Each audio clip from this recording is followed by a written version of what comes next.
Romanos, capítulo 1. Saludos de Pablo. Yo, Pablo, esclavo de Cristo Jesús y elegido por Dios para ser apóstol y enviado a predicar su buena noticia, escribo esta carta.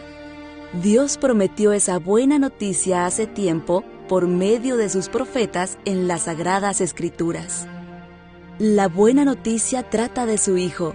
En su vida terrenal, Él fue descendiente del rey David y quedó demostrado que era el Hijo de Dios cuando fue resucitado de los muertos mediante el poder del Espíritu Santo. Él es Jesucristo nuestro Señor. Por medio de Cristo, Dios nos ha dado a nosotros como apóstoles el privilegio y la autoridad de anunciar por todas partes a los gentiles lo que Dios ha hecho por ellos, a fin de que crean en Él y lo obedezcan, lo cual dará gloria a su nombre. Ustedes están incluidos entre los gentiles que fueron llamados a pertenecer a Jesucristo.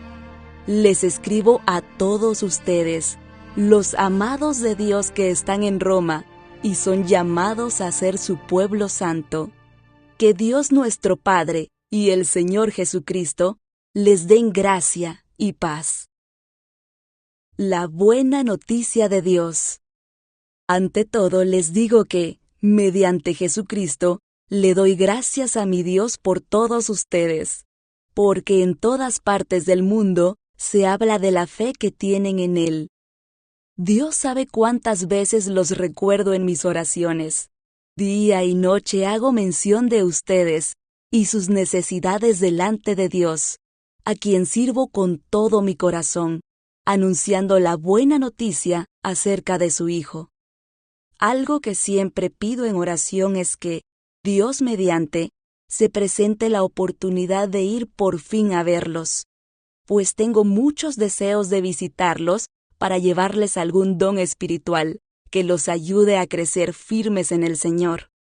Cuando nos encontremos, quiero alentarlos en la fe, pero también me gustaría recibir aliento de la fe de ustedes. Quiero que sepan, amados hermanos, que me propuse muchas veces ir a visitarlos, pero, hasta el momento, me vi impedido. Mi deseo es trabajar entre ustedes y ver frutos espirituales tal como he visto entre otros gentiles.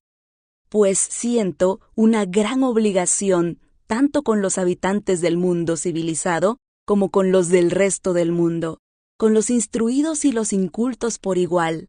Así que estoy ansioso por visitarlos también a ustedes, que están en Roma, para predicarles la buena noticia. Pues no me avergüenzo de la buena noticia acerca de Cristo, porque es poder de Dios en acción para salvar a todos los que creen, a los judíos primero y también a los gentiles. Esa buena noticia nos revela cómo Dios nos hace justos ante sus ojos, lo cual se logra del principio al fin por medio de la fe. Como dicen las Escrituras, es por medio de la fe que el justo tiene vida. La ira de Dios contra el pecado. Pero Dios muestra su ira desde el cielo contra todos los que son pecadores y perversos, que detienen la verdad con su perversión.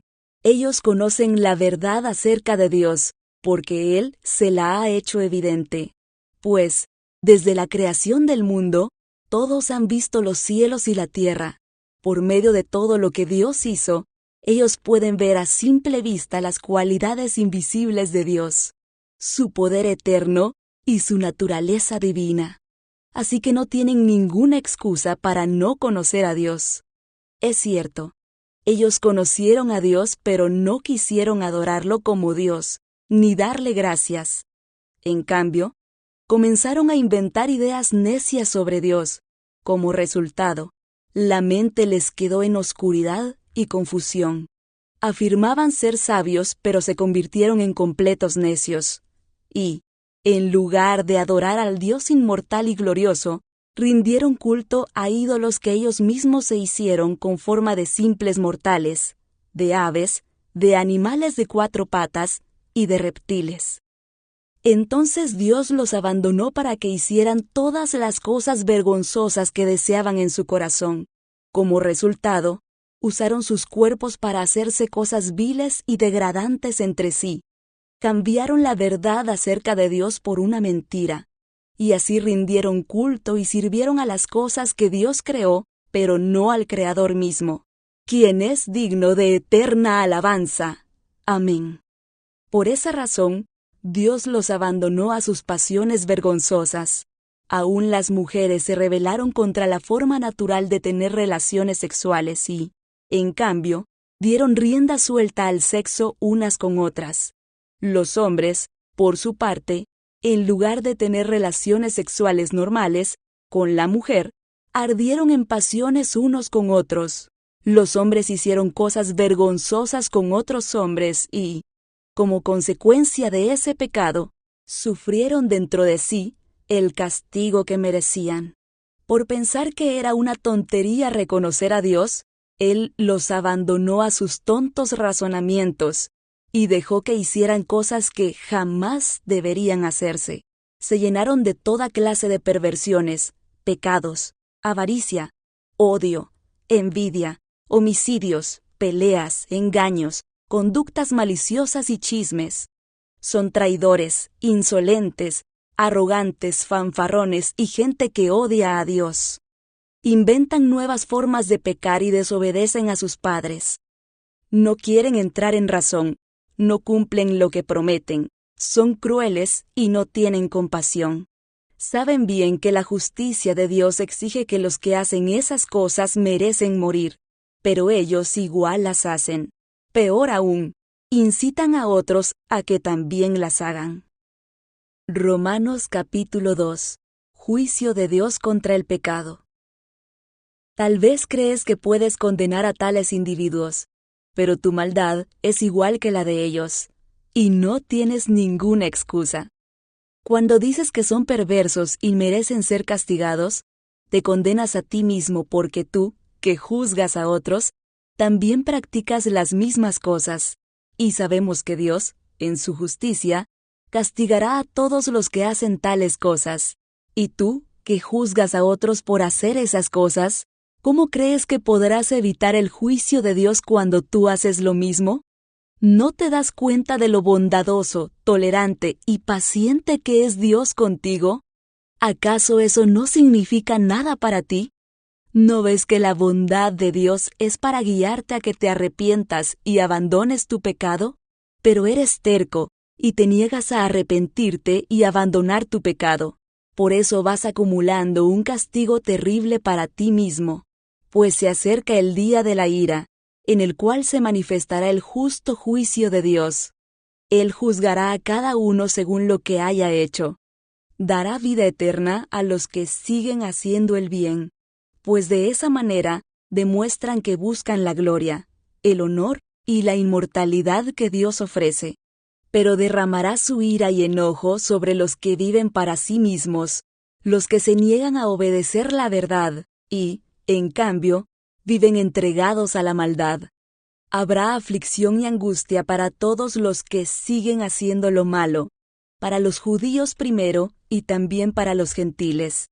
Pero habrá gloria, honra y paz de parte de Dios para todos los que hacen lo bueno, para los judíos primero y también para los gentiles, pues Dios no muestra favoritismo. Los gentiles serán destruidos por el hecho de pecar, aunque nunca tuvieron la ley escrita de Dios.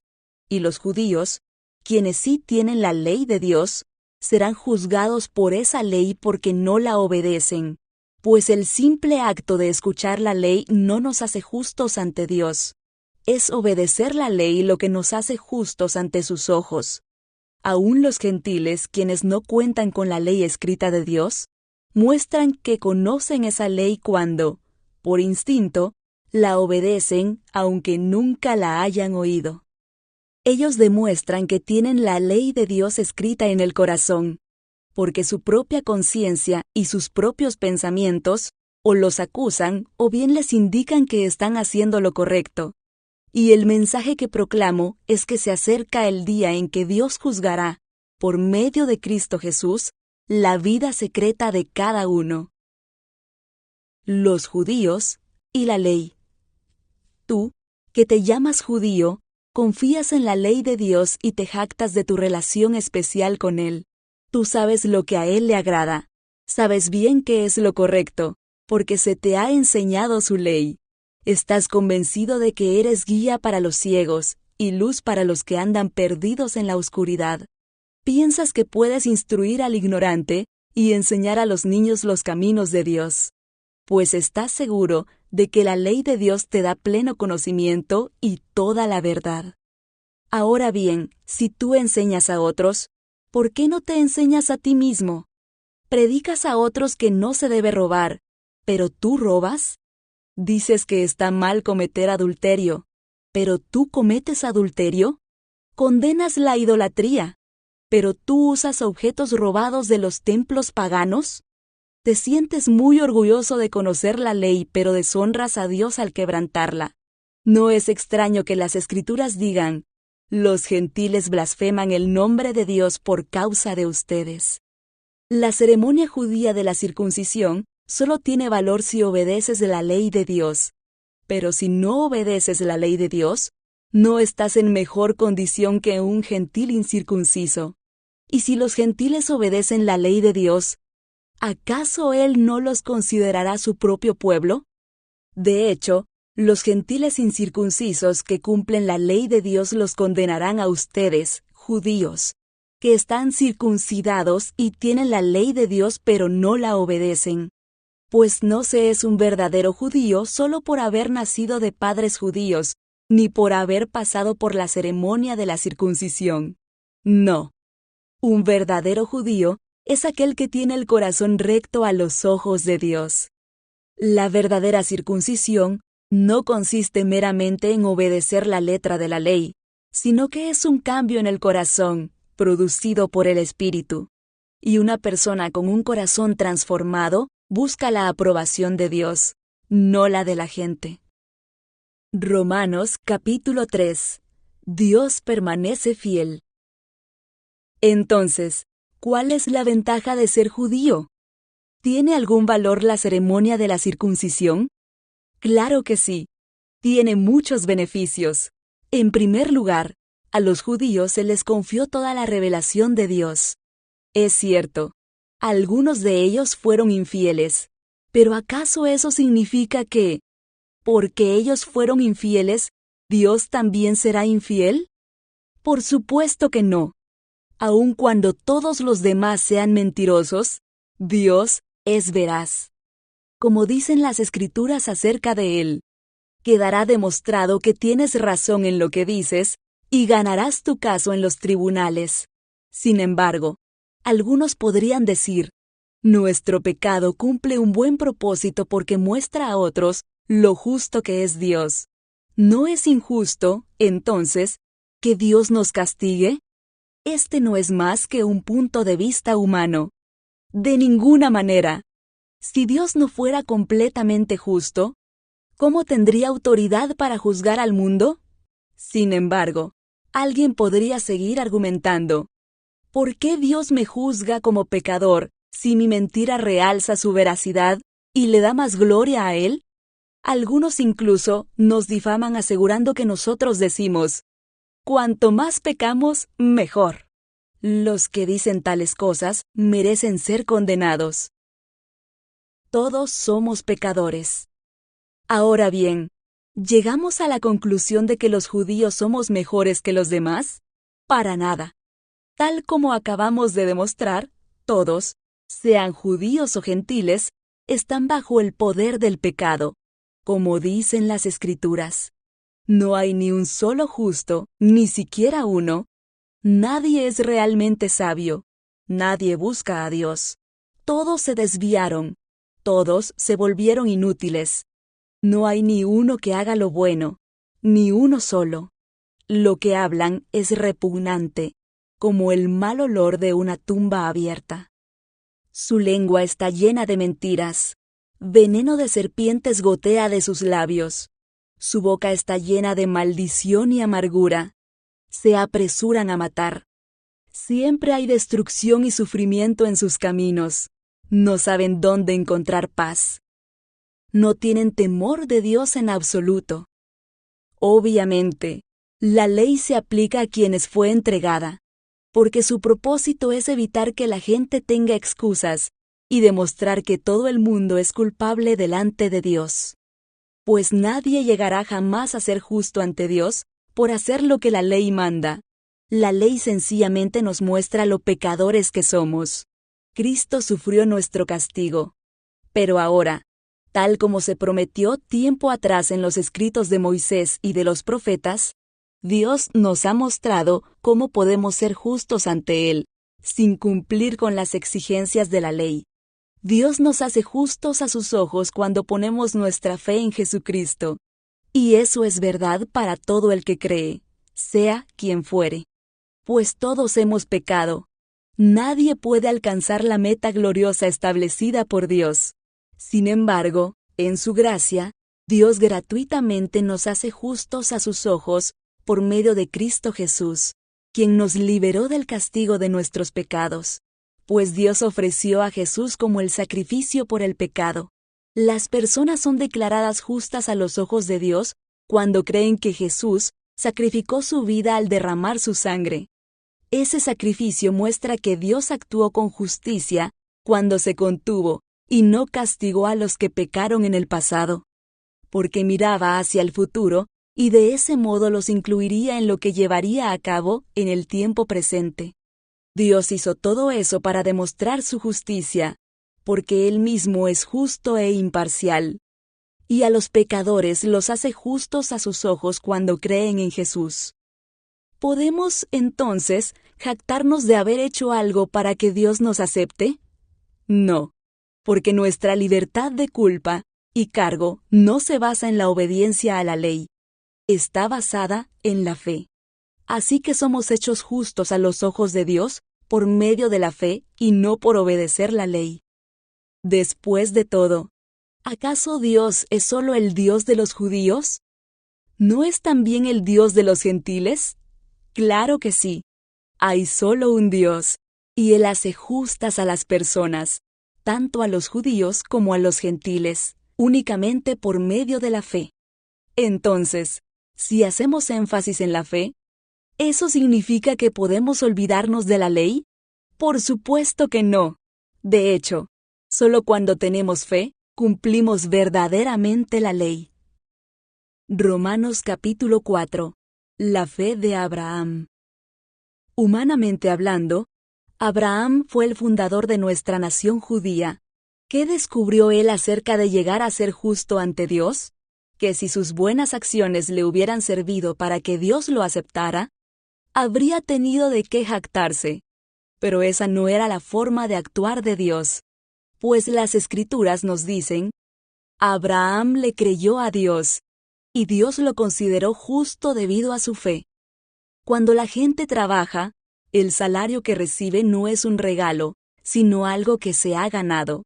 Pero la gente no es considerada justa por sus acciones, sino por su fe en Dios, quien perdona a los pecadores.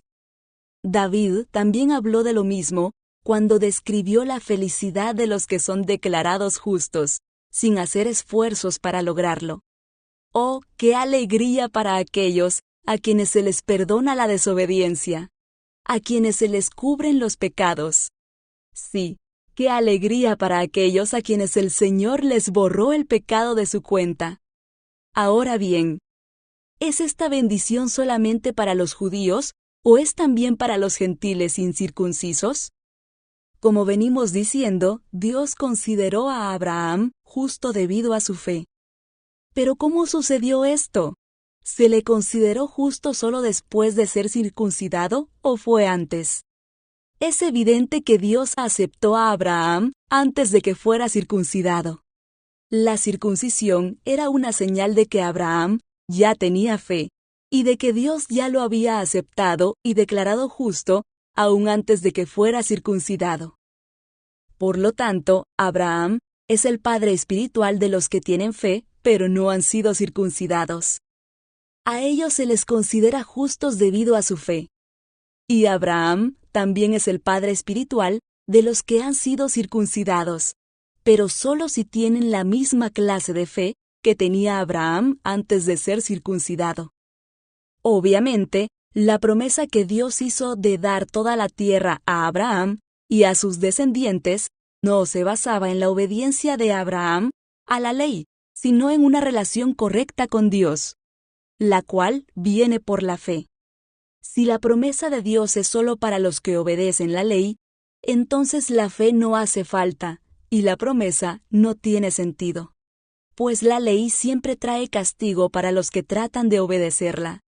La única forma de no violar la ley es no tener ninguna ley para violar. Así que la promesa se recibe por medio de la fe. Es un regalo inmerecido. Y, vivamos o no de acuerdo con la ley de Moisés, todos estamos seguros de recibir esta promesa si tenemos una fe como la de Abraham, quien es el padre de todos los que creen. A eso se refieren las Escrituras cuando citan lo que Dios le dijo: «Te hice padre de muchas naciones». Eso sucedió porque Abraham creyó en el Dios que da vida a los muertos y crea cosas nuevas de la nada. Aun cuando no había motivos para tener esperanza, Abraham siguió teniendo esperanza porque había creído en que llegaría a ser el padre de muchas naciones, pues Dios le había dicho: «Esa es la cantidad de descendientes que tendrás». Y la fe de Abraham no se debilitó, a pesar de que él reconocía que, por tener unos 100 años de edad, su cuerpo ya estaba muy anciano para tener hijos, igual que el vientre de Sara. Abraham siempre creyó la promesa de Dios sin vacilar. De hecho, su fe se fortaleció aún más y así le dio gloria a Dios. Abraham estaba plenamente convencido de que Dios es poderoso para cumplir todo lo que promete. Y, debido a su fe, Dios lo consideró justo. Y el hecho de que Dios lo considerara justo no fue solo para beneficio de Abraham, sino que quedó escrito también para nuestro beneficio, porque nos asegura que Dios nos considerará justos a nosotros también si creemos en Él, quien levantó de los muertos a Jesús nuestro Señor. Él fue entregado a la muerte por causa de nuestros pecados, y resucitado para hacernos justos a los ojos de Dios. Romanos capítulo 5. La fe produce alegría. Por lo tanto, ya que fuimos hechos justos a los ojos de Dios por medio de la fe, tenemos paz con Dios gracias a lo que Jesucristo nuestro Señor hizo por nosotros. Debido a nuestra fe, Cristo nos hizo entrar en este lugar de privilegio inmerecido, en el cual ahora permanecemos, y esperamos con confianza y alegría participar de la gloria de Dios. También nos alegramos al enfrentar pruebas y dificultades, porque sabemos que nos ayudan a desarrollar resistencia. Y la resistencia desarrolla firmeza de carácter, y el carácter fortalece nuestra esperanza segura de salvación. Y esa esperanza no acabará en desilusión, pues sabemos con cuánta ternura nos ama Dios, porque nos ha dado el Espíritu Santo para llenar nuestro corazón con su amor. Cuando éramos totalmente incapaces de salvarnos, Cristo vino en el momento preciso y murió por nosotros, pecadores. Ahora bien, casi nadie se ofrecería a morir por una persona honrada, aunque tal vez alguien podría estar dispuesto a dar su vida por una persona extraordinariamente buena. Pero Dios mostró el gran amor que nos tiene al enviar a Cristo a morir por nosotros cuando todavía éramos pecadores. Entonces, ya que hemos sido hechos justos a los ojos de Dios por la sangre de Cristo, con toda seguridad, Él nos salvará de la condenación de Dios. Pues, como nuestra amistad con Dios quedó restablecida por la muerte de su Hijo, cuando todavía éramos sus enemigos, con toda seguridad seremos salvos por la vida de su Hijo. Así que ahora podemos alegrarnos por nuestra nueva y maravillosa relación con Dios, gracias a que nuestro Señor Jesucristo nos hizo amigos de Dios. Comparación entre Adán y Cristo. Cuando Adán pecó, el pecado entró en el mundo. El pecado de Adán introdujo la muerte, de modo que la muerte se extendió a todos, porque todos pecaron. Es cierto, la gente ya pecaba aún antes de que se entregara la ley, pero no se le tomaba en cuenta como pecado, porque todavía no existía ninguna ley para violar. Sin embargo, desde los tiempos de Adán hasta los de Moisés, todos murieron, incluso los que no desobedecieron un mandamiento explícito de Dios como lo hizo Adán. Ahora bien, Adán es un símbolo, una representación de Cristo, quien aún tenía que venir. Pero hay una gran diferencia entre el pecado de Adán y el regalo del favor inmerecido de Dios. Pues el pecado de un solo hombre, Adán, trajo muerte a muchos. Pero aún más grande es la gracia maravillosa de Dios y el regalo de su perdón para muchos por medio de otro hombre, Jesucristo. Y el resultado del regalo del favor inmerecido de Dios es muy diferente de la consecuencia del pecado de ese primer hombre. Pues el pecado de Adán llevó a la condenación, pero el regalo de Dios nos lleva a ser hechos justos a los ojos de Dios, a pesar de que somos culpables de muchos pecados. Pues el pecado de un solo hombre, Adán, hizo que la muerte reinara sobre muchos. Pero aún más grande es la gracia maravillosa de Dios y el regalo de su justicia, porque todos los que lo reciben vivirán en victoria sobre el pecado y la muerte por medio de un solo hombre, Jesucristo. Así es, un solo pecado de Adán trae condenación para todos, pero un solo acto de justicia de Cristo trae una relación correcta con Dios y vida nueva para todos. Por uno solo que desobedeció a Dios, muchos pasaron a ser pecadores, pero por uno solo que obedeció a Dios, muchos serán declarados justos. La ley de Dios fue entregada para que toda la gente se diera cuenta de la magnitud de su pecado. Pero mientras más pecaba la gente, más abundaba la gracia maravillosa de Dios. Entonces, así como el pecado reinó sobre todos y los llevó a la muerte, ahora reina en cambio la gracia maravillosa de Dios, la cual nos pone en la relación correcta con Él y nos da como resultado la vida eterna, por medio de Jesucristo nuestro Señor. Romanos capítulo 6. Cristo quebró el poder del pecado. Ahora bien, ¿deberíamos seguir pecando para que Dios nos muestre más y más su gracia maravillosa? Por supuesto que no. Nosotros hemos muerto al pecado. Entonces, ¿cómo es posible que sigamos viviendo en pecado? ¿O acaso olvidaron que, cuando fuimos unidos a Cristo Jesús en el bautismo, nos unimos a Él en su muerte? Pues hemos muerto y fuimos sepultados con Cristo mediante el bautismo. Y tal como Cristo fue levantado de los muertos por el poder glorioso del Padre, ahora nosotros también podemos vivir una vida nueva. Dado que fuimos unidos a Él en su muerte, también seremos resucitados como Él. Sabemos que nuestro antiguo ser pecaminoso fue crucificado con Cristo, para que el pecado perdiera su poder en nuestra vida. Ya no somos esclavos del pecado, pues, cuando morimos con Cristo, fuimos liberados del poder del pecado. Y dado que morimos con Cristo, sabemos que también viviremos con Él. Estamos seguros de eso, porque Cristo fue levantado de los muertos y nunca más volverá a morir. La muerte ya no tiene ningún poder sobre Él. Cuando Él murió, murió una sola vez, a fin de quebrar el poder del pecado. Pero ahora que Él vive, vive para la gloria de Dios. Así también ustedes deberían considerarse muertos al poder del pecado y vivos para Dios por medio de Cristo Jesús. No permitan que el pecado controle la manera en que viven. No caigan ante los deseos pecaminosos. No dejen que ninguna parte de su cuerpo se convierta en un instrumento del mal para servir al pecado. En cambio, entréguense completamente a Dios, porque antes estaban muertos, pero ahora tienen una vida nueva. Así que usen todo su cuerpo como un instrumento para hacer lo que es correcto para la gloria de Dios. El pecado ya no es más su amo, porque ustedes ya no viven bajo las exigencias de la ley. En cambio, viven en la libertad de la gracia de Dios. Ahora bien, ¿Eso significa que podemos seguir pecando porque la gracia de Dios nos ha liberado de la ley? ¡Claro que no! ¿No se dan cuenta de que uno se convierte en esclavo de todo lo que decide obedecer?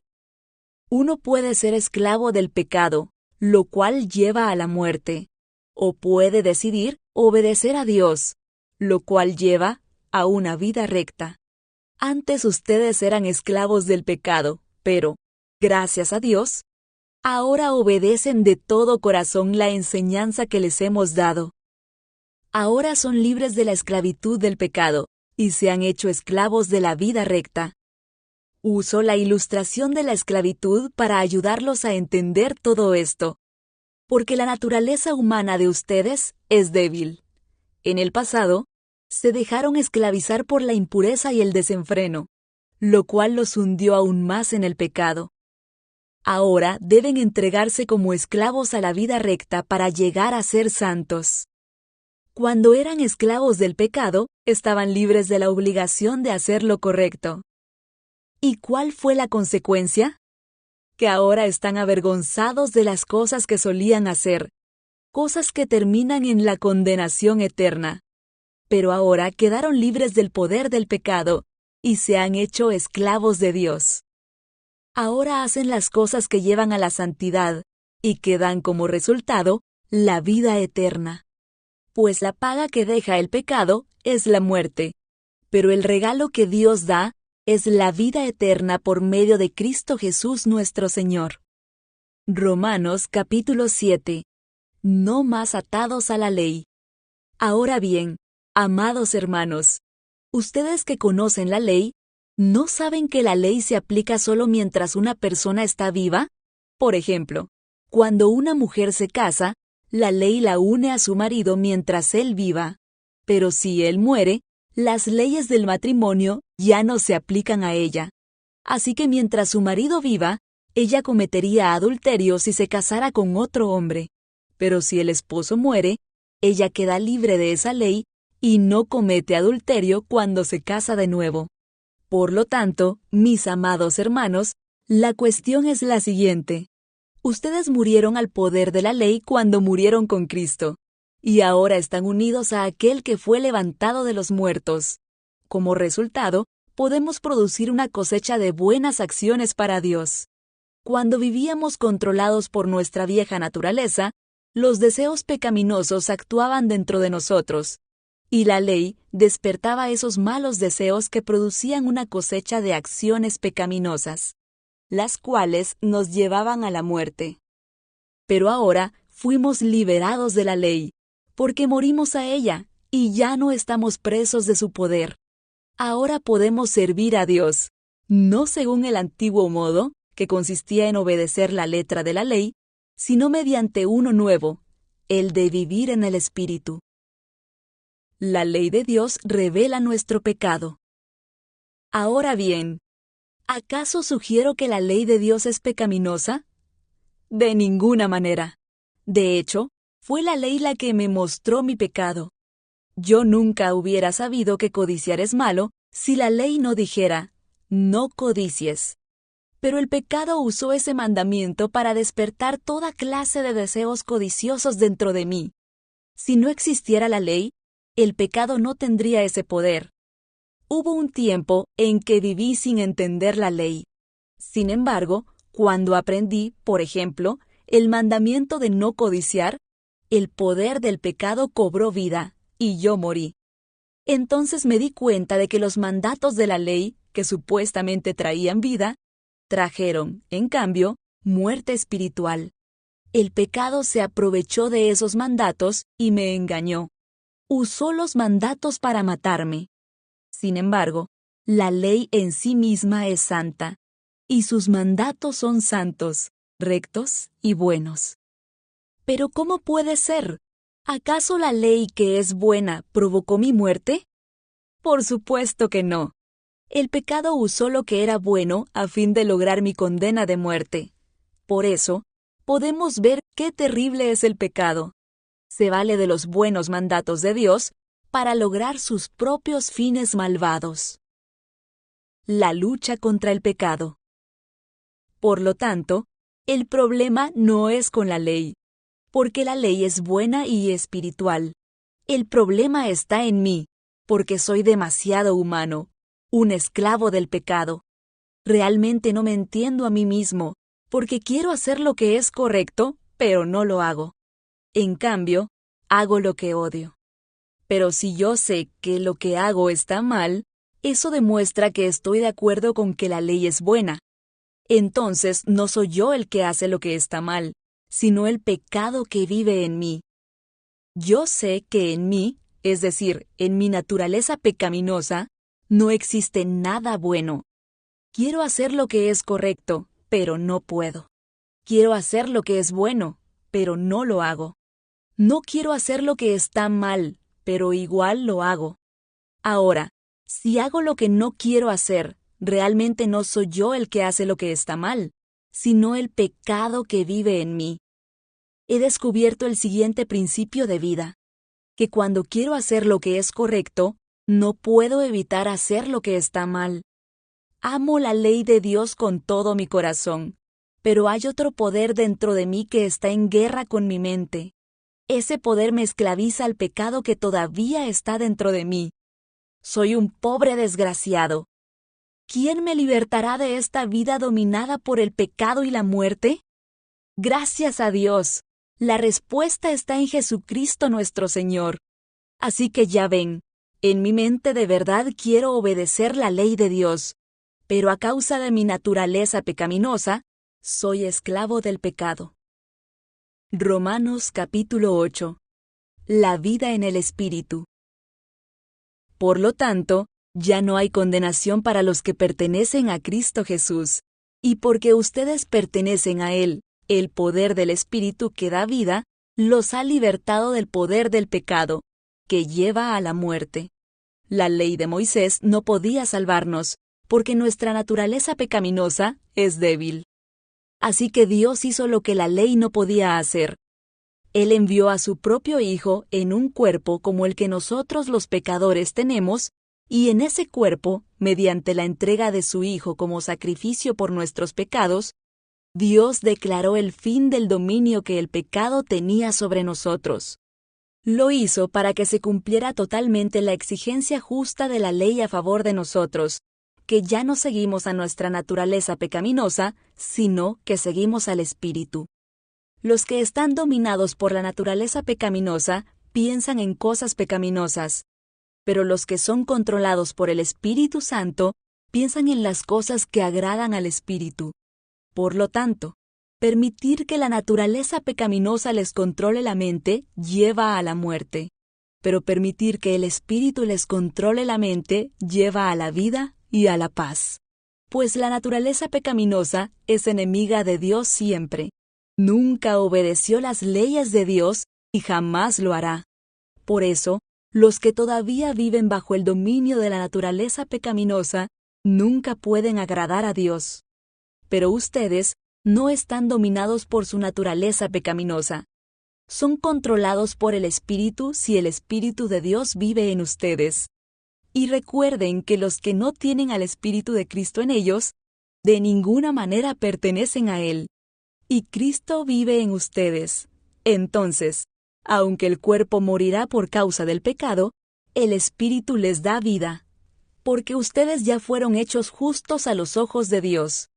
El Espíritu de Dios, quien levantó a Jesús de los muertos, vive en ustedes. Y así como Dios levantó a Cristo Jesús de los muertos, Él dará vida a sus cuerpos mortales mediante el mismo Espíritu, quien vive en ustedes. Por lo tanto, amados hermanos, no están obligados a hacer lo que su naturaleza pecaminosa los incita a hacer, pues, si viven obedeciéndola, morirán. Pero si mediante el poder del Espíritu hacen morir las acciones de la naturaleza pecaminosa, vivirán. Pues todos los que son guiados por el Espíritu de Dios son hijos de Dios. Y ustedes no han recibido un espíritu que los esclavice al miedo. En cambio, recibieron el Espíritu de Dios cuando Él los adoptó como sus propios hijos. Ahora lo llamamos Abba, Padre. Pues su Espíritu se une a nuestro espíritu para confirmar que somos hijos de Dios. Así que como somos sus hijos, también somos sus herederos. De hecho, somos herederos junto con Cristo de la gloria de Dios.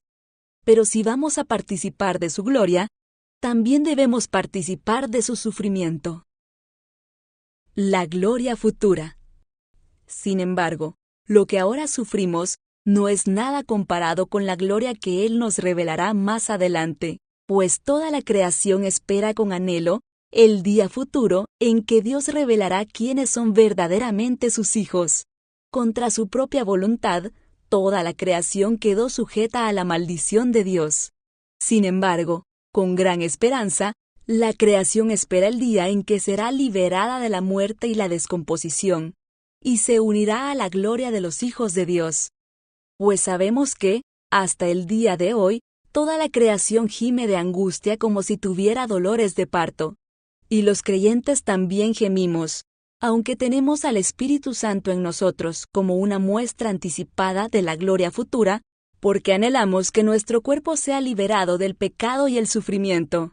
Nosotros también deseamos, con una esperanza ferviente, que llegue el día en que Dios nos dé todos nuestros derechos como sus hijos adoptivos, incluido el nuevo cuerpo que nos prometió.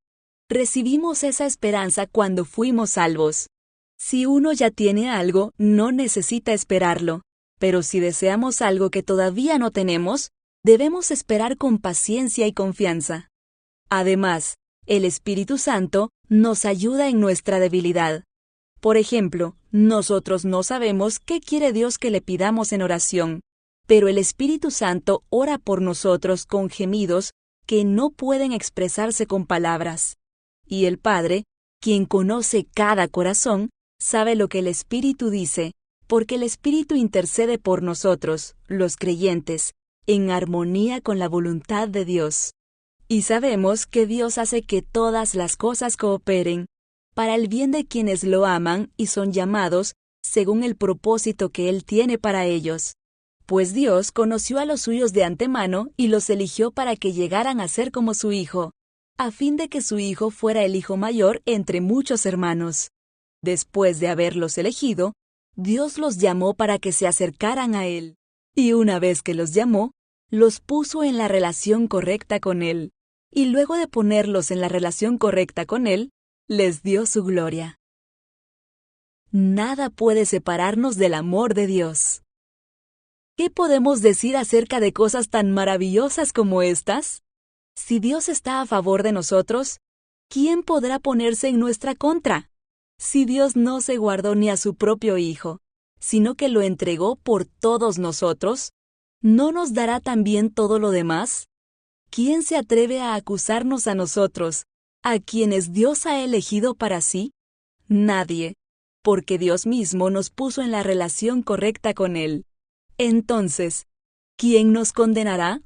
Nadie, porque Cristo Jesús murió por nosotros y resucitó por nosotros, y está sentado en el lugar de honor a la derecha de Dios, e intercede por nosotros.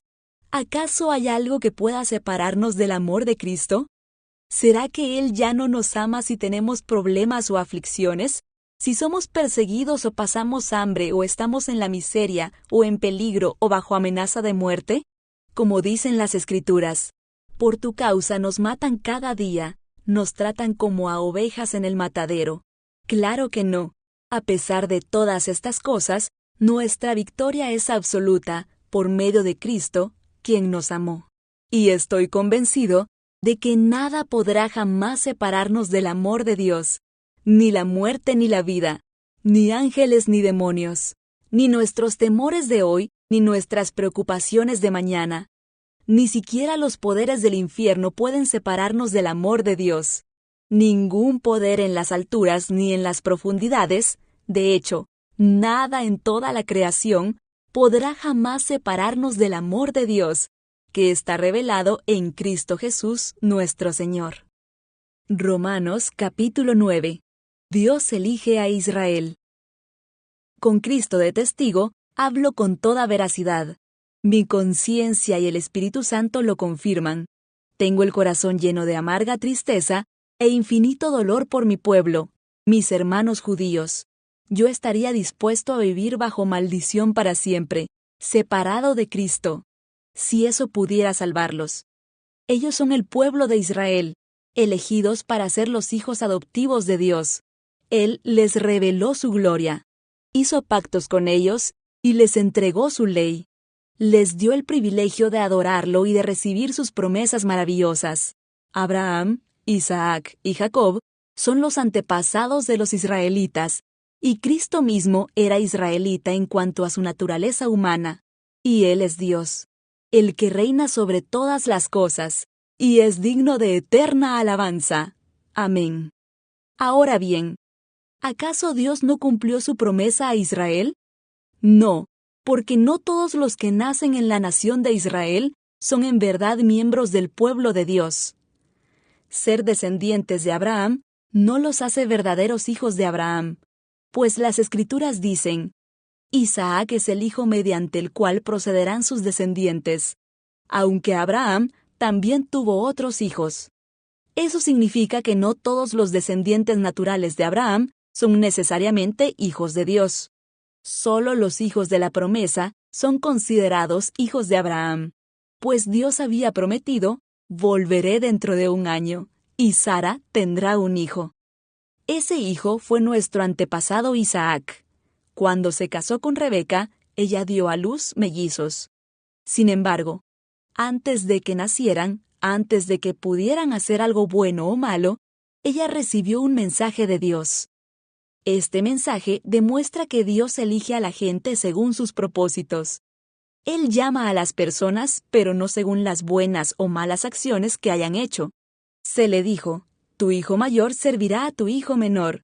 Como dicen las Escrituras, amé a Jacob, pero rechacé a Esaú. ¿Estamos diciendo, entonces, que Dios fue injusto? Por supuesto que no. Pues Dios le dijo a Moisés, tendré misericordia de quien yo quiera, y mostraré compasión con quien yo quiera. Por lo tanto, es Dios quien decide tener misericordia. No depende de nuestro deseo ni de nuestro esfuerzo. Pues las Escrituras cuentan que Dios le dijo al faraón, te he designado con el propósito específico de exhibir mi poder en ti y dar a conocer mi fama por toda la tierra. Así que, como ven, Dios decide tener misericordia de algunos, y también decide endurecer el corazón de otros para que se nieguen a escuchar. Ahora bien, ustedes podrían decir, ¿por qué Dios culpa a las personas por no responder? ¿Acaso no hicieron sencillamente lo que Él les exige que hagan? No, no digan eso. ¿Quién eres tú, simple ser humano, para discutir con Dios? ¿Acaso el objeto creado puede preguntarle a su creador, ¿por qué me has hecho así? Cuando un alfarero hace vasijas de barro, ¿no tiene derecho a usar del mismo trozo de barro para hacer una vasija de adorno y otra para arrojar basura? De la misma manera, aunque Dios tiene el derecho de mostrar su enojo y su poder, Él es muy paciente con aquellos que son objeto de su enojo, los que están destinados para destrucción. Lo hace para que las riquezas de su gloria brillen con más intensidad sobre aquellos a quienes les tiene misericordia, los que preparó de antemano para gloria. Y nosotros estamos entre los que Él eligió, ya sea del grupo de los judíos o de los gentiles. Con respecto a los gentiles, Dios dice en la profecía de Oseas, a los que no eran mi pueblo, ahora los llamaré mi pueblo, y amaré a los que antes no amaba. Y también dice, en el lugar donde se les dijo, ustedes no son mi pueblo, allí serán llamados hijos del Dios viviente. Con respecto a Israel, el profeta Isaías clamó, aunque los hijos de Israel son tan numerosos como la arena a la orilla del mar, solo un remanente se salvará, pues el Señor ejecutará su sentencia sobre la tierra sin demora y de manera terminante. Y lo mismo dijo Isaías en otro lugar. Si el Señor de los ejércitos celestiales no hubiera perdonado la vida a unos cuantos de nuestros hijos, habríamos sido exterminados como Sodoma y destruidos como Gomorra. Incredulidad de Israel. ¿Qué significa todo esto? Aunque los gentiles no trataban de seguir las normas de Dios, fueron hechos justos a los ojos de Dios, y eso sucedió por medio de la fe. Pero los hijos de Israel, que se esforzaron tanto en cumplir la ley para llegar a ser justos ante Dios, nunca lo lograron. ¿Por qué no? Porque trataban de hacerse justos ante Dios por cumplir la ley, en lugar de confiar en Él. Tropezaron con la gran piedra en su camino. Dios se lo advirtió en las Escrituras cuando dijo: «Pongo en Jerusalén una piedra que hace tropezar a muchos, una roca que los hace caer, pero todo el que confíe en Él jamás será avergonzado». Romanos capítulo 10. Amados hermanos, el profundo deseo de mi corazón y mi oración a Dios es que los israelitas lleguen a ser salvos. Yo sé que ellos tienen un gran entusiasmo por Dios, pero es un fervor mal encausado, pues no entienden la forma en que Dios hace justas a las personas ante Él. Se niegan a aceptar el modo de Dios y, en cambio, se aferran a su propio modo de hacerse justos ante Él tratando de cumplir la ley. Sin embargo, Cristo ya cumplió el propósito por el cual se entregó la ley. Como resultado, todos los que creen en Él son hechos justos a los ojos de Dios. La salvación es para todos. Pues Moisés escribe que la ley exige obediencia a todos sus mandatos, para que una persona llegue a ser justa ante Dios. Pero el modo de la fe para hacernos justos ante Dios dice: «No digas en tu corazón, ¿quién subirá al cielo?», para hacer bajar a Cristo a la tierra. Ni tampoco digas, ¿quién descenderá al lugar de los muertos?, para volver a Cristo de nuevo a la vida. En realidad, dice: «El mensaje está muy al alcance de la mano, está en tus labios y en tu corazón». Y ese mensaje es el mismo mensaje que nosotros predicamos acerca de la fe. Si declaras abiertamente que Jesús es el Señor y crees en tu corazón que Dios lo levantó de los muertos, serás salvo. Pues es por creer en tu corazón que eres hecho justo a los ojos de Dios, y es por declarar abiertamente tu fe que eres salvo. Como nos dicen las Escrituras: «Todo el que confíe en Él jamás será avergonzado». No hay diferencia entre los judíos y los gentiles, en ese sentido. Ambos tienen al mismo Señor, quien da con generosidad a todos los que lo invocan. Pues todo el que invoque el nombre del Señor será salvo. Pero ¿cómo pueden ellos invocarlo para que los salve si no creen en Él? ¿Y cómo pueden creer en Él si nunca han oído de Él? ¿Y cómo pueden oír de Él a menos que alguien se lo diga? ¿Y cómo irá alguien a contarle sin ser enviado? Por eso, las Escrituras dicen: «Qué hermosos son los pies de los mensajeros que traen buenas noticias». Sin embargo, no todos aceptan la buena noticia, porque el profeta Isaías dijo: «Señor, ¿quién ha creído nuestro mensaje?». Así que la fe viene por oír, es decir, por oír la buena noticia acerca de Cristo. Pero pregunto, ¿de verdad el pueblo de Israel oyó el mensaje? Claro que sí. El mensaje se ha difundido por toda la tierra, y sus palabras por todo el mundo. Vuelvo a preguntar, ¿entendió realmente el pueblo de Israel? Por supuesto que sí. Pues, incluso en el tiempo de Moisés, Dios dijo: «Despertaré sus celos con un pueblo que ni siquiera es una nación. Provocaré su enojo por medio de gentiles insensatos». Luego Isaías habló audazmente de parte de Dios y dijo: «Me encontraron personas que no me buscaban. Me mostré a los que no preguntaban por mí». Pero con respecto a Israel, Dios dijo: «Todo el día les abrí mis brazos, pero ellos fueron desobedientes y rebeldes». Romanos capítulo 11. Misericordia de Dios con Israel. Entonces pregunto, ¿acaso Dios ha rechazado a su propio pueblo, la nación de Israel? Por supuesto que no. Yo mismo soy israelita, descendiente de Abraham, y miembro de la tribu de Benjamín. No. Dios no ha rechazado a su propio pueblo, al cual eligió desde el principio. ¿Se dan cuenta de lo que dicen las Escrituras sobre el tema? El profeta Elías se quejó del pueblo de Israel ante Dios y dijo: Señor, han matado a tus profetas y derribaron tus altares. Yo soy el único que queda con vida, y ahora me buscan para matarme a mí también. ¿Y recuerdan la respuesta de Dios? Él dijo: No, tengo a 7,000 más que nunca se han inclinado ante Baal. Lo mismo sucede hoy, porque unos cuantos del pueblo de Israel han permanecido fieles por la gracia de Dios, es decir, por su bondad inmerecida al elegirlos. Y como es mediante la bondad de Dios, entonces no es por medio de buenas acciones. Pues, en ese caso, la gracia de Dios no sería lo que realmente es, gratuita e inmerecida. Así que la situación es la siguiente. La mayoría del pueblo de Israel no ha encontrado el favor de Dios que tanto busca. Unos cuantos sí lo han encontrado, los que Dios ha elegido, pero el corazón de los demás fue endurecido, como dicen las Escrituras. Dios los hizo caer en un sueño profundo. Hasta el día de hoy, les ha cerrado los ojos para que no vean, y les ha tapado los oídos para que no oigan.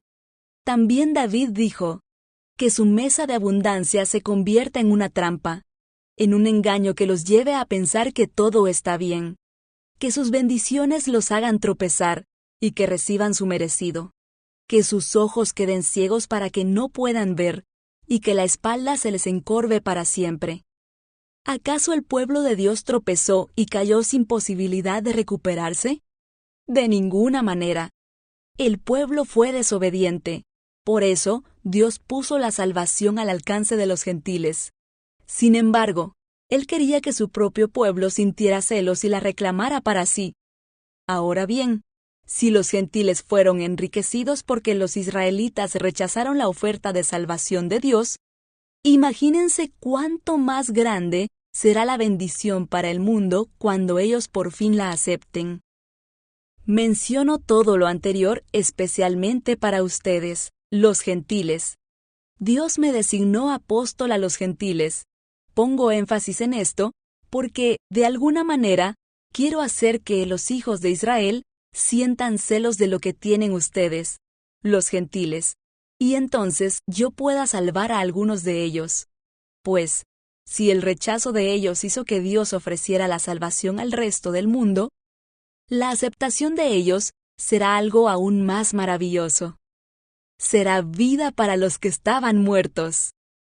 Y dado que Abraham y los otros patriarcas fueron santos, sus descendientes también serán santos. Del mismo modo que toda la masa de pan es santa, porque la porción que se da como ofrenda es santa. Pues, si las raíces del árbol son santas, las ramas también lo serán. Algunas ramas del árbol de Abraham, algunos del pueblo de Israel, han sido arrancadas, y ustedes, los gentiles, que eran ramas de un olivo silvestre, fueron injertados. Así que ahora ustedes también reciben la bendición que Dios prometió a Abraham y a sus hijos, con lo cual comparten con ellos el alimento nutritivo que proviene de la raíz del olivo especial de Dios.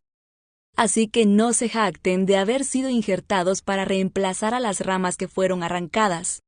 Ustedes son solo una rama, no son la raíz.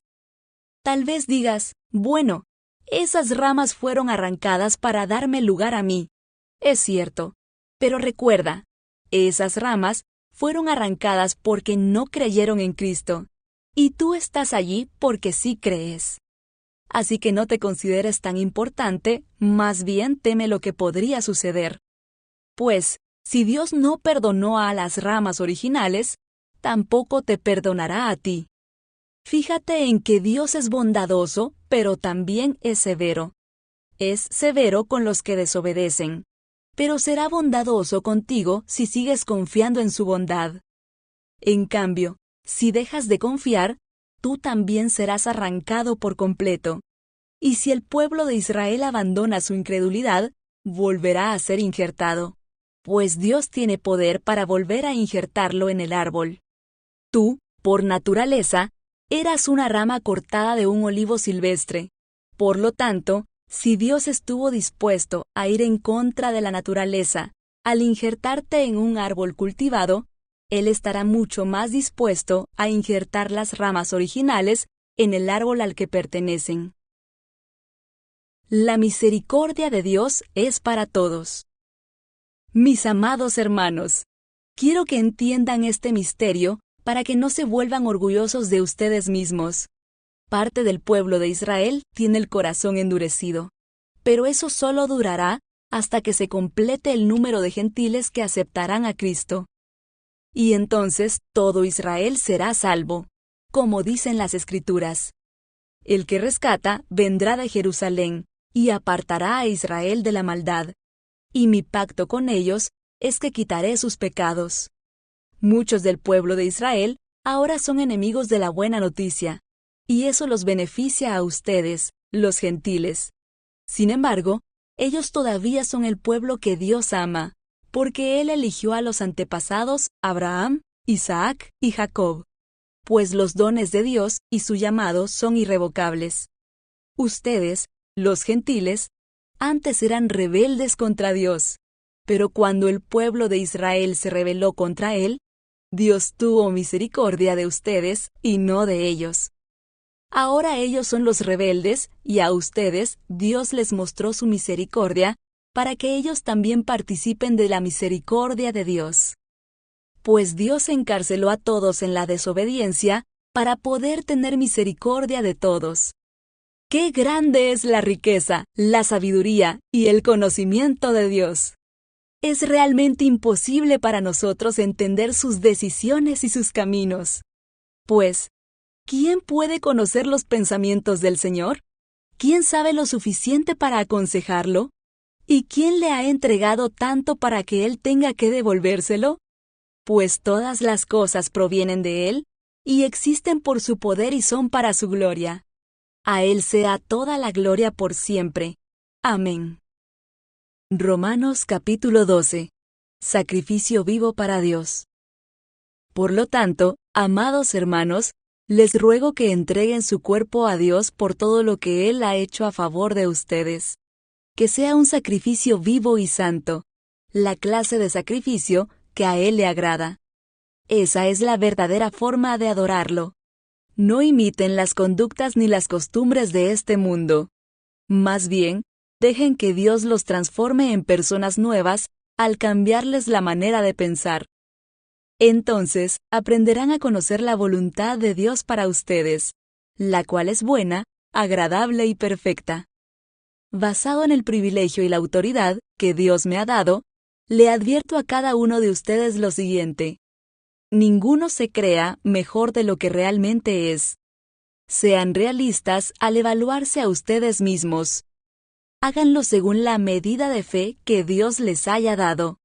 Así como nuestro cuerpo tiene muchas partes y cada parte tiene una función específica, el cuerpo de Cristo también.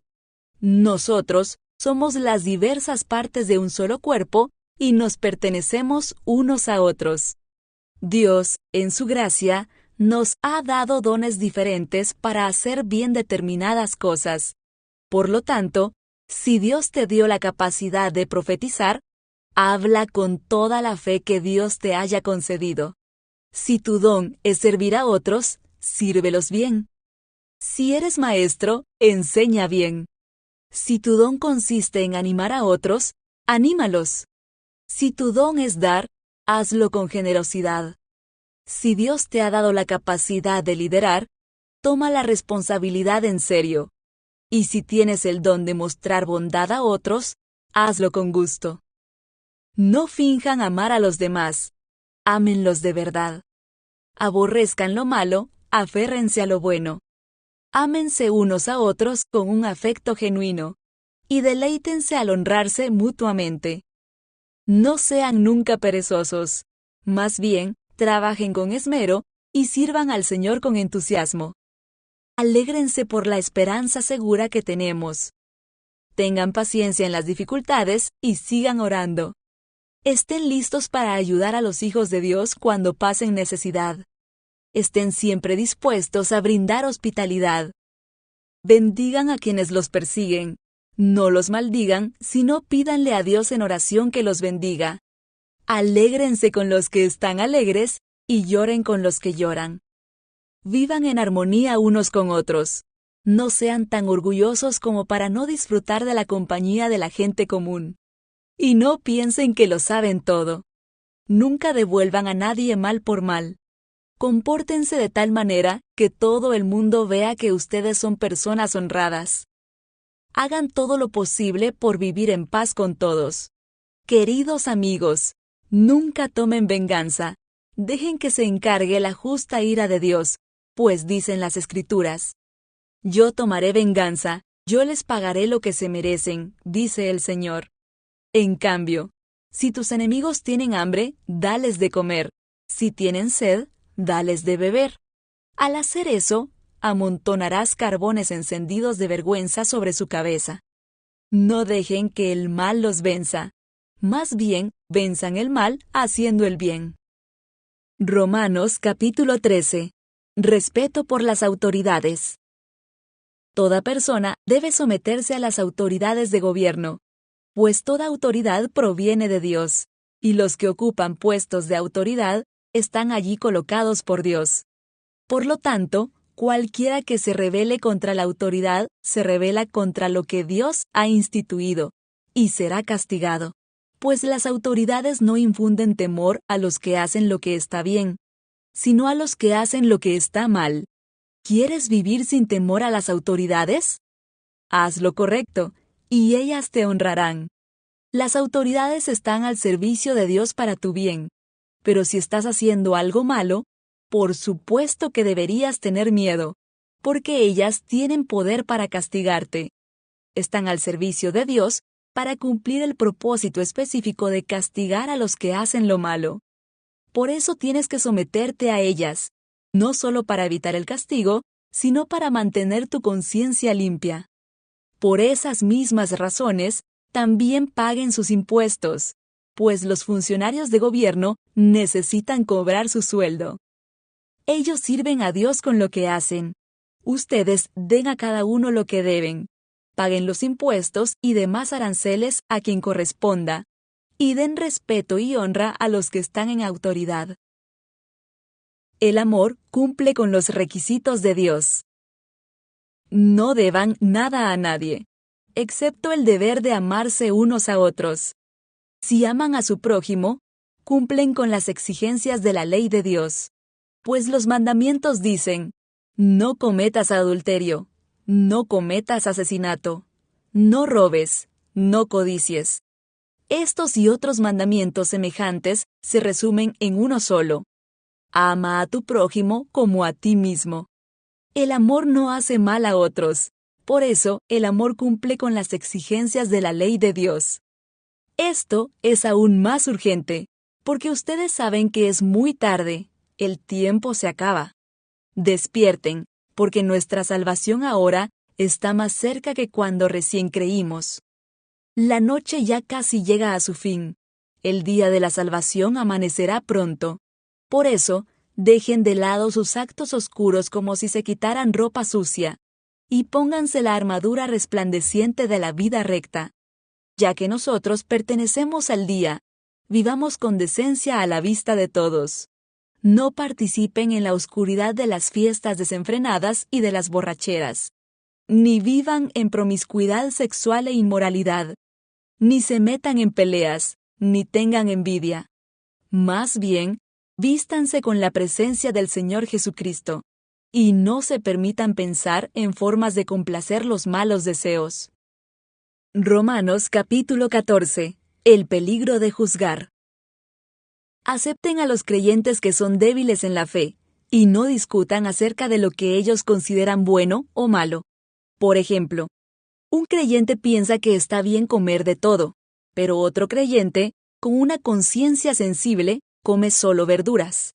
Los que se sienten libres para comer de todo, no deben menospreciar a los que no sienten la misma libertad.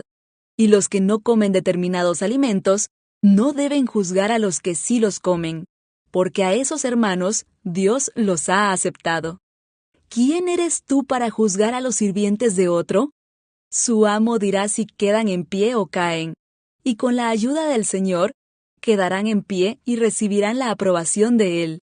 Del mismo modo, algunos piensan que un día es más sagrado que otro, mientras que otros creen que todos los días son iguales.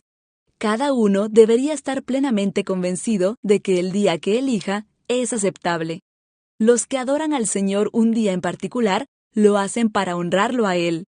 Los que comen toda clase de alimentos lo hacen para honrar al Señor, ya que le dan gracias a Dios antes de comer.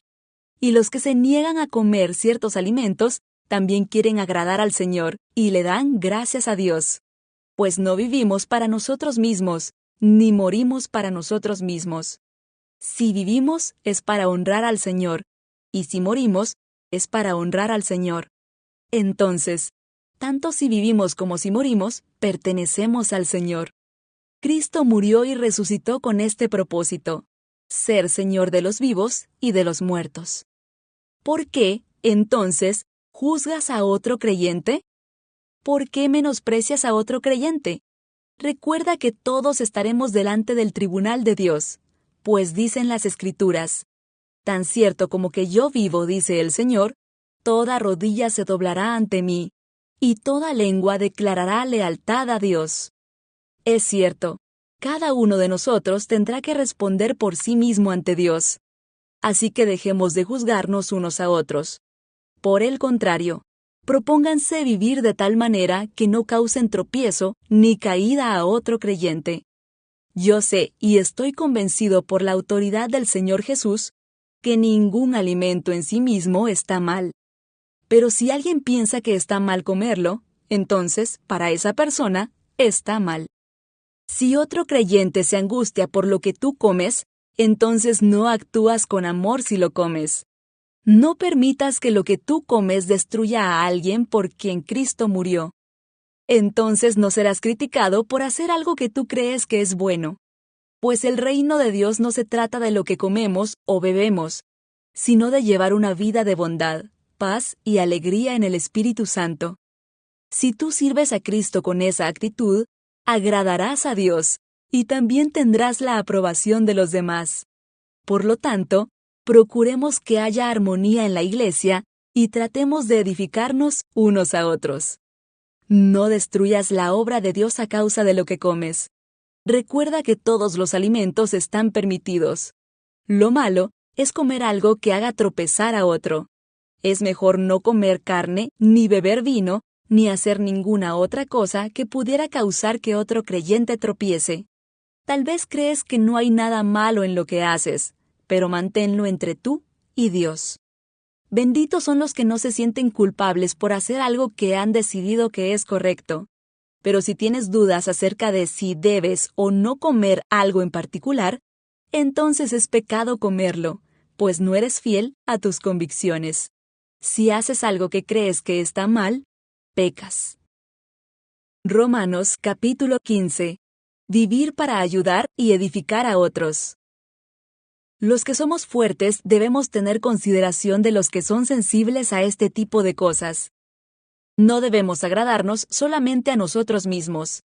Deberíamos ayudar a otros a hacer lo que es correcto y edificarlos en el Señor. Pues ni siquiera Cristo vivió para agradarse a sí mismo. Como dicen las Escrituras, los insultos de aquellos que te insultan, oh Dios, han caído sobre mí. Tales cosas se escribieron hace tiempo en las Escrituras para que nos sirvan de enseñanza. Y las Escrituras nos dan esperanza y ánimo, mientras esperamos con paciencia hasta que se cumplan las promesas de Dios. Que Dios, quien da esa paciencia y ese ánimo, los ayude a vivir en plena armonía unos con otros, como corresponde a los seguidores de Cristo Jesús. Entonces, todos ustedes podrán unirse en una sola voz para dar alabanza y gloria a Dios, el Padre de nuestro Señor Jesucristo. Por lo tanto, acéptense unos a otros, tal como Cristo los aceptó a ustedes, para que Dios reciba la gloria. Recuerden que Cristo vino a servir a los judíos para demostrar que Dios es fiel a las promesas que les hizo a los antepasados de ellos. También vino para que los gentiles le dieran la gloria a Dios por la misericordia que Él tuvo con ellos. A eso se refería el salmista cuando escribió: Por eso te alabaré entre los gentiles, cantaré alabanzas a tu nombre. Y en otro lugar está escrito: alégrense con su pueblo, oh gentiles. Y además, alaben al Señor todos ustedes, los gentiles. Todos los pueblos de la tierra, alábenlo. Y en otro lugar Isaías dijo: el heredero del trono de David vendrá y reinará sobre los gentiles. Ellos pondrán su esperanza en él. Le pido a Dios, fuente de esperanza, que los llene completamente de alegría y paz, porque confían en él. Entonces rebosarán de una esperanza segura mediante el poder del Espíritu Santo. Propósito de la carta. Mis amados hermanos, estoy plenamente convencido de que ustedes están llenos de bondad. Conocen estas cosas tan bien que pueden enseñárselas unos a otros. Aún así, me atreví a escribirles sobre algunos de estos temas porque sé que lo único que necesitan es recordarlos. Pues, por la gracia de Dios, soy un mensajero especial de Cristo Jesús enviado a ustedes, los gentiles. Les transmito la buena noticia para presentarlos como una ofrenda aceptable a Dios, hecha santa por el Espíritu Santo. Así que tengo razón de estar entusiasmado por todo lo que Cristo Jesús ha hecho por medio de mí al servir a Dios. Sin embargo, no me atrevo a jactarme de nada, salvo de lo que Cristo ha hecho por medio de mí al llevar a los gentiles a Dios a través de mi mensaje, y de la manera en que he trabajado entre ellos. Los gentiles se convencieron por el poder de señales milagrosas y maravillas, y por el poder del Espíritu de Dios. De esa manera, presenté con toda plenitud la buena noticia de Cristo desde Jerusalén hasta llegar a la región del Ilírico. Mi gran aspiración siempre ha sido predicar la buena noticia donde nunca antes se ha oído el nombre de Cristo, y no donde otro ya ha comenzado una iglesia. He seguido el plan que mencionan las Escrituras, donde dice: los que nunca se enteraron de él verán, y los que nunca oyeron de él entenderán. De hecho, mi visita a ustedes se demoró tanto precisamente porque estuve predicando en esos lugares. Planes de viaje de Pablo. Ahora que terminé mi trabajo en estas regiones y después de todos estos largos años de espera, tengo muchos deseos de ir a verlos. Estoy pensando viajar a España. Cuando lo haga, me detendré en Roma. Y luego de disfrutar de la compañía de ustedes por un breve tiempo, podrán ayudarme con lo necesario para mi viaje. Sin embargo, antes de visitarlos, debo ir a Jerusalén para llevar una ofrenda a los creyentes de allí. Pues, les cuento, los creyentes de Macedonia y Acaya, con entusiasmo juntaron una ofrenda para los creyentes de Jerusalén, que son pobres. Lo hicieron con gusto porque se sienten en deuda con ellos. Dado que los gentiles recibieron las bendiciones espirituales de la buena noticia por parte de los creyentes de Jerusalén, sienten que lo menos que pueden hacer por ellos, a cambio, es ayudarlos económicamente. En cuanto yo entregue ese dinero y termine esa buena acción de los gentiles, iré a visitarlos a ustedes de camino a España. Cuando vaya, estoy seguro de que Cristo bendecirá en abundancia el tiempo que pasemos juntos. Mis amados hermanos, les pido encarecidamente en el nombre de nuestro Señor Jesucristo que se unan a mi lucha orando a Dios por mí. Háganlo por el amor que me tienen, ese amor que el Espíritu Santo les ha dado. Pídanle que me libre de los que están en Judea, que se niegan a obedecer a Dios. Pídanle también que los creyentes de allí estén dispuestos a aceptar la ofrenda que llevo a Jerusalén. Entonces, por la voluntad de Dios, podré ir a verlos con un corazón alegre, y nos alentaremos unos a otros. Y que Dios, quien nos da su paz, esté con todos ustedes. Amén. Romanos capítulo 16. Pablo saluda a sus amigos. Les encomiendo a nuestra hermana Febe, quien es diaconisa de la iglesia en Cencrea. Recíbanla en el Señor como digna de honra en el pueblo de Dios. Ayúdenla en todo lo que necesite, porque ella ha sido de ayuda para muchos, especialmente para mí. Den mis saludos a Priscila y Aquila, mis colaboradores en el ministerio de Cristo Jesús. De hecho, ellos una vez arriesgaron la vida por mí. Yo les estoy agradecido, igual que todas las iglesias de los gentiles. Den también mis saludos a la iglesia que se reúne en el hogar de ellos. Saluden a mi querido amigo Epeneto. Él fue el primero de toda la provincia de Asia que se convirtió en seguidor de Cristo.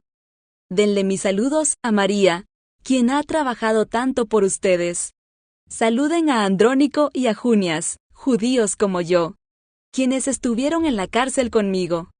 Ellos son muy respetados entre los apóstoles y se hicieron seguidores de Cristo antes que yo. Saluden a Amplias, mi querido amigo en el Señor. Saludos también a Urbano, nuestro colaborador en Cristo, y a mi querido amigo Estaquis. Saluden a Apeles, un buen hombre aprobado por Cristo. Y den mis saludos a los creyentes de la familia de Aristóbulo. Saluden a Herodión, judío como yo. Saluden a los de la familia de Narciso que son del Señor. Den mis saludos a Trífena y Trifosa, obreras del Señor, y a la amada Pérsida, quien ha trabajado tanto para el Señor. Saluden a Rufo, a quien el Señor eligió para hacer lo suyo, y también a su querida madre, quien ha sido como una madre para mí. Den mis saludos a Asíncrito, Flegonte, Hermas, Patrobas, Hermes y a los hermanos que se reúnen con ellos. Saluden también a Filólogo, Julia, Nereo y su hermana, y a Olimpas y a todos los creyentes que se reúnen con ellos. Salúdense unos a otros con un beso santo. Todas las iglesias de Cristo les envían saludos. Instrucciones finales de Pablo. Y ahora, mis amados hermanos, les pido algo más. Tengan cuidado con los que causan divisiones y trastornan la fe de los creyentes al enseñar cosas que van en contra de las que a ustedes se les enseñaron. Manténganse lejos de ellos. Tales personas no sirven a Cristo nuestro Señor, sirven a sus propios intereses. Con palabras suaves y halagos, engañan a la gente inocente. Pero todos saben que ustedes son obedientes al Señor. Eso me llena de alegría. Quiero que sean sabios para hacer lo que está bien y sigan siendo inocentes en cuanto a toda clase de mal. El Dios de paz pronto aplastará a Satanás bajo los pies de ustedes. Que la gracia de nuestro Señor Jesús sea con ustedes. Timoteo, mi compañero de trabajo, les manda saludos, igual que Lucio, Jasón y Sosípater, judíos como yo. Yo, Tercio, quien escribo esta carta de parte de Pablo, también les envío mis saludos como uno de los seguidores del Señor. Los saluda Gayo. Él es quien me hospeda y también recibe en su casa a toda la iglesia. Les envía saludos Erasto, el tesorero de la ciudad, y también el hermano Cuarto. Que toda la gloria sea para Dios, quien puede fortalecerlos tal como expresa la buena noticia. En ese mensaje acerca de Jesucristo se ha revelado su plan para ustedes, los gentiles, un plan que estuvo guardado en secreto desde el principio del tiempo. Pero ahora, tal como lo predijeron los profetas y el Dios eterno lo ha ordenado, ese mensaje se da a conocer a todos los gentiles en todas partes, para que ellos también puedan creer y obedecerlo a Él. Toda la gloria sea para el único sabio Dios eternamente por medio de Jesucristo. Amén.